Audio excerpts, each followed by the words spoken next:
Ô Vera, nessa reta final da campanha, o ex-presidente Lula tem ido às cidades fazer a campanha e a grande questão é, será que ele tem sido bem recebido em todas essas cidades? Bom dia, Vera. Bom dia, Thiago.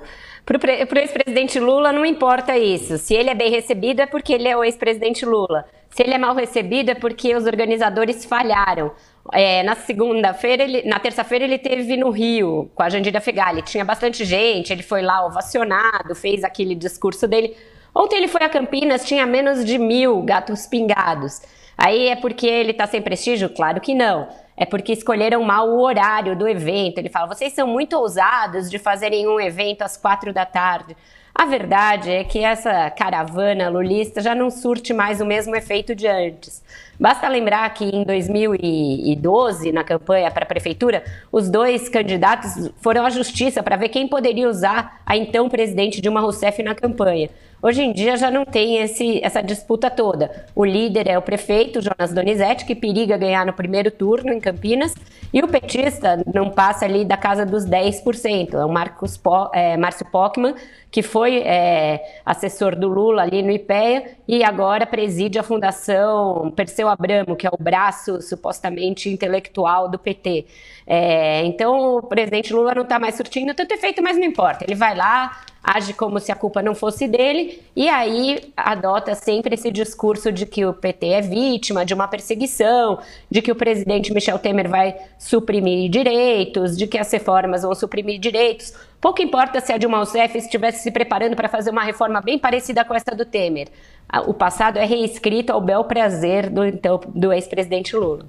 É verdade. Agora, Vera, a gente discutiu muito na semana passada a comunicação do governo, no começo dessa semana também, depois do que o Alexandre de Moraes, ministro da Justiça, falou no último fim de semana. O governo decidiu nomear um porta-voz para tentar melhorar a comunicação. Será que isso vai resolver alguma coisa? Dificilmente, né, Thiago? Nomeou um porta-voz que é um diplomata, Alexandre Parola, é considerado um dos diplomatas mais brilhantes. Ele presidiu o departamento econômico do Itamaraty até agora, já foi porta-voz assistente no governo Fernando Henrique, chegou a ficar 6 meses como porta-voz depois que o Lamazière, que era o porta-voz anterior, foi designado diplomata ali, embaixador nos Estados Unidos.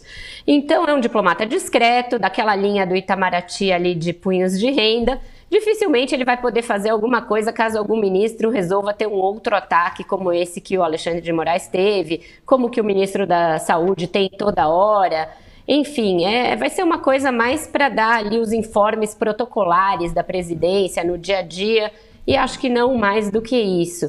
O que o presidente precisa é articular a sua equipe, ele tentou fazer isso naquele jantar a que a gente se referiu ontem e deve seguir com essa agenda. O ministro Eliseu Padilha vai fazer reuniões periódicas aí com a base para tentar explicar a reforma da Previdência antes dela ser enviada.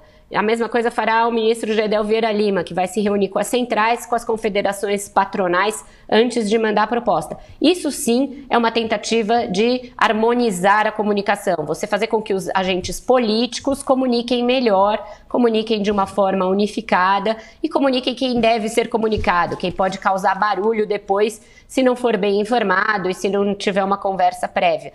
Isso eu acho mais efetivo do que a nomeação desse porta-voz, que é apenas uma medida protocolar. Vera, ontem o Supremo Tribunal Federal adiou outra vez o julgamento daquela questão importantíssima para a saúde dos brasileiros, que é a respeito da responsabilidade ou não do Estado pelo fornecimento de remédios de alto custo ou nas doenças de alta complexidade. O ministro Teori Zavascki pediu vista, foi suspenso. Você tem alguma informação de bastidor, Vera, a respeito? Pois é, Josevá, ontem esse assunto foi o que deu mais polêmica na nossa discussão ali no 3 em 1 à tarde, no programa. Os ministros suspenderam pela segunda vez esse julgamento simplesmente porque cada um proferiu um voto num sentido. O relator, Marco Aurélio Mello, proferiu um voto dizendo que sim, o Estado tem de fornecer tudo. Depois ele voltou atrás, dizendo que os medicamentos que não estão ainda aprovados pela Anvisa não devem ser fornecidos. O ministro Barroso deu um voto diferente, dizendo que caberia decisões administrativas, caso a caso, a serem analisadas. E, por fim, o ministro Fachin votou e deu um outro voto, com outro entendimento. Chegou na sua vez de votar depois do intervalo, o ministro Teori Zavascki resolveu pedir um tempo. Não dá para votar assim. Cada um não pode votar de um jeito numa questão de tamanha complexidade. Então, qual é esse bastidor que eu apurei? Eles vão conversar entre eles, ministros não combinam voto, tá? Mas eles podem ali usar os momentos que eles têm de reuniões de turma, reuniões do administrativo, para tentar chegar pelo menos a um consenso sobre o formato dessa decisão. Não é nada fácil, estão em jogo aí direitos muito garantidos, direitos universais, como o direito à vida, o direito a você demandar a justiça sempre que você quiser, você não pode ter um obstáculo aí à justiça. Então, se a pessoa quiser ir lá pleitear o remédio, ela tem o direito. Por outro lado, são bilhões gastos com uma parcela pequena da população que usa esses medicamentos que são caríssimos e de alta complexidade.